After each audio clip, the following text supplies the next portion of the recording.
Joining me via Skype is educational development practitioner and founder Ariel Gideon Olariwaju. Good morning. Thank you for joining us on TVC Breakfast. Thank you so much. It's such a great pleasure to be here. Thank you. Now, this issue of out-of-school children has been on the front burner for a long time. Conversation has been on around it, and even the government has come up with programs to seek ways to address this. It seems the challenge is not getting over anytime soon with the numbers we are recording.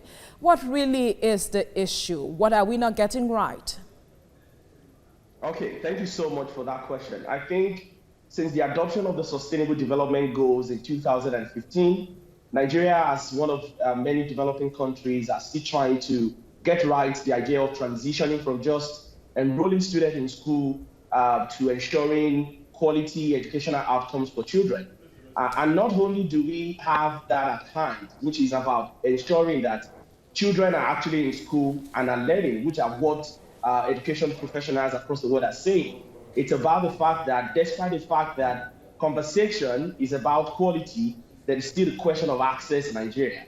And I would say there are quite a number of things that may have affected that. Number one would be the investment in education. I would always reiterate that the quality of an educational system cannot outlive the level of financial investment its government makes in educational development.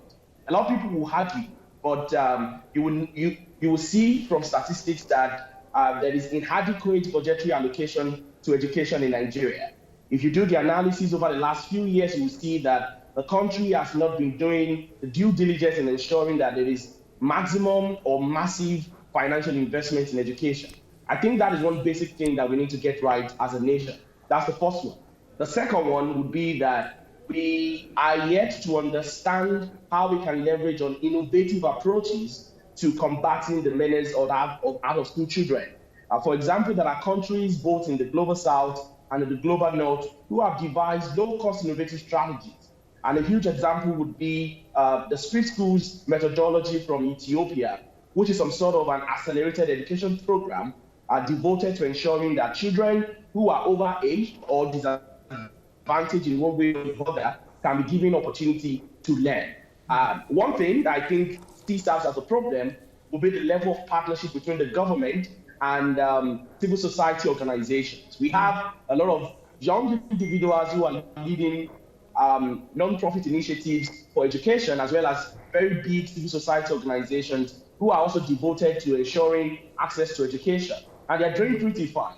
I think the government needs to identify such organizations and commit resources and time to ensuring they can come together to the table and understand. Okay, thank you. All right, okay, you're talking about public-private, or the government partnering with private owners at this time, or individuals who are pushing that forward. But then there is one question that seems to be also an argument for some persons, talking about education being on the concurrent list, that it should be moved to perhaps the exclusive list, such that it is seen as a federal government project, which has been an argument for some time. I wonder what you make of this. Should this be, handed over to the government solely to handle? Are the state governments not doing what is required of them? Well, starting from the point of a very favorite line from the Constitution that says the welfare and the security of the people is the primary purpose of the government. It did not say the purpose of the federal government or the state or the local. I think the responsibility of educating Nigerian children and youth is a collective responsibility. And as far as I'm concerned, it's a public good that every tier of government, from federal to state and local, should invest in. However, it is principal to say that education is central to the social and economic development of any nation. And that is not different from that of Nigeria. The federal government of Nigeria needs to recognize the sole factor or the sole significance of education in building the economy of the nation.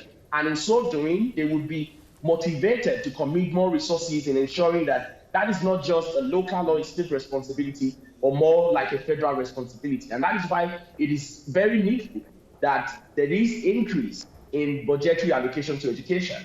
And one thing that a lot of people do argue about this is that how do we allocate more funding to education when there are no so much resources to bank? This is where the question of innovative financing comes in.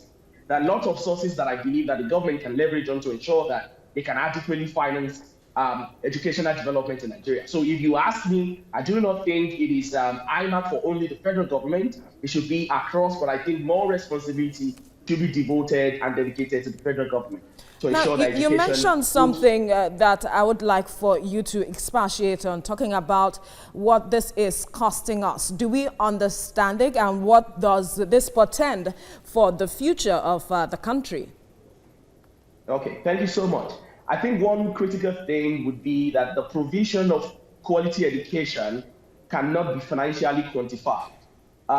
One key thing that is affecting us also in Nigeria is the lack of data. We do not have a clear-cut understanding of the national education aspirations. What do we need as a nation? Is it investment in vocational and technological skills? Is it investment in the development of foundational literacy and numeracy skills? We need to understand all of these things to know which part of skills or attitude or emotional development that we need to pursue to ensure that we can grow economic growth and invest in some other human capital development. So if there are research dedicated to understanding more, I think that will really help us to know that this is the exact amount of money that we need to devote to ensure that, number one, we reduce the population of out-of-school children, and at the same time improving the quality of education, not only at the primary educational level, but at secondary and tertiary education level.